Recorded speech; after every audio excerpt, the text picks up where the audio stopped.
L'imaginaire, pour vous, il se place plus dans la fiction que dans le roman, ou n'est-il que du côté du lecteur?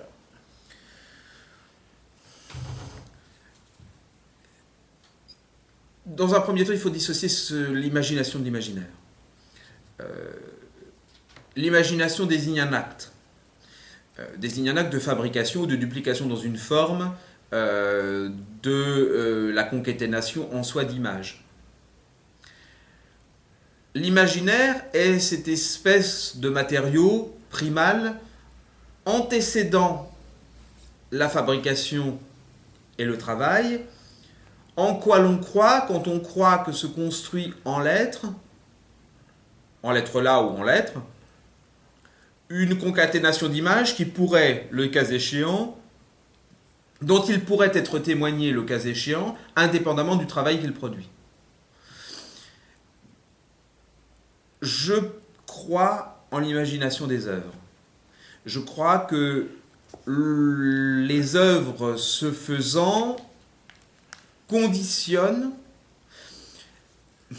délimitent un certain nombre de questionnements extérieurs à celui qui les produit, et que celui qui les produit, est placé par les œuvres, par le travail, en situation de réaction par rapport à des questionnements produits par les œuvres qu'il produit lui-même, mais qui, une fois produites, constituent ce pratico-inerte de Sartre, c'est-à-dire une altérité de soi, discutant avec soi comme une sorte d'écho.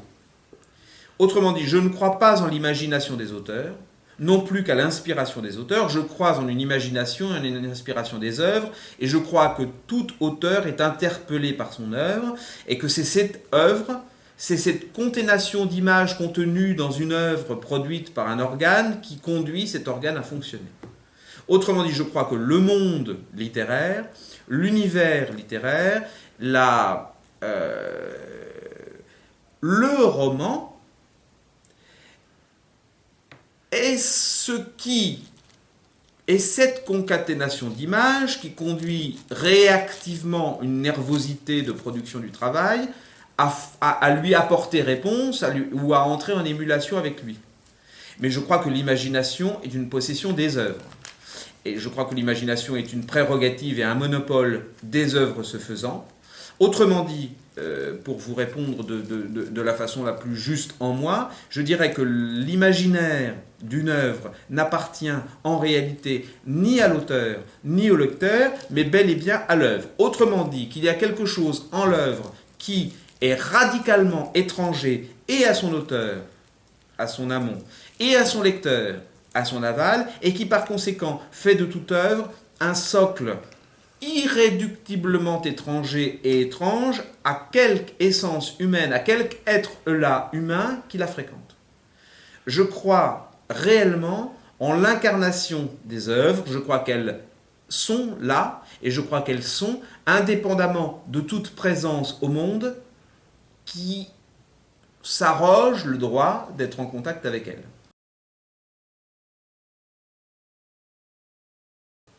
Donc, si je vous comprends bien, toute œuvre dépasse son auteur et ne lui appartient pas une fois qu'elle est faite.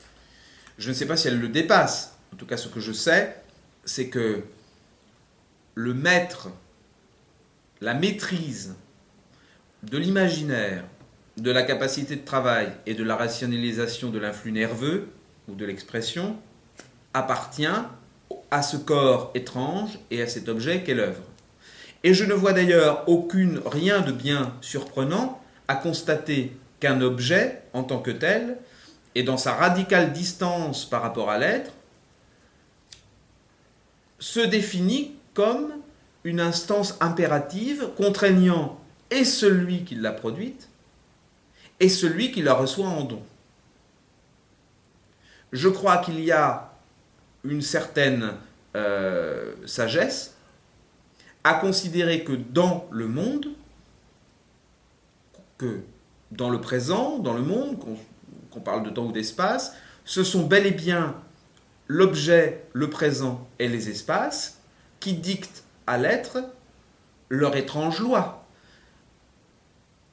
Je ne crois pas du tout et c'est pour ça que je suis romancier, je ne crois pas du tout en la capacité incluse en l'être, qu'il soit lecteur ou auteur, à diminuer ou à réduire ou à faire se fondre la singularité des objets.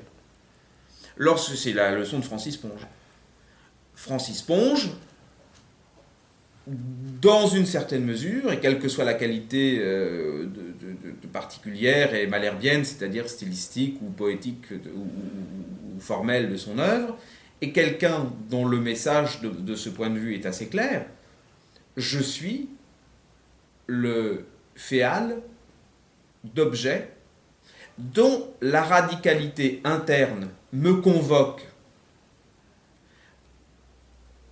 à en créer d'autres, me convoque à en formuler et en former d'autres, dans la mesure où cette radicalité extrême de l'objet est, en tant que telle, une leçon de liberté. Or, qu'est-ce que l'art, sinon une leçon de liberté donnée non pas par un auteur, donnée non pas par un lecteur, donnée non pas par l'institution qui autorise la pratique artistique, mais bien par l'œuvre, qui, en tant qu'elle est rendue autonome par qui la produit,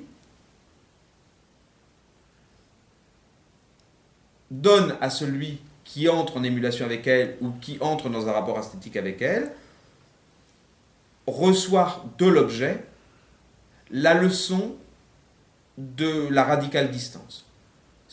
C'est-à-dire, pas uniquement de la radicale distance, mais de l'existence définitive dans la radicale distance. C'est-à-dire, de ce que j'appellerais moi, enfin peut-être un peu rapidement, la liberté.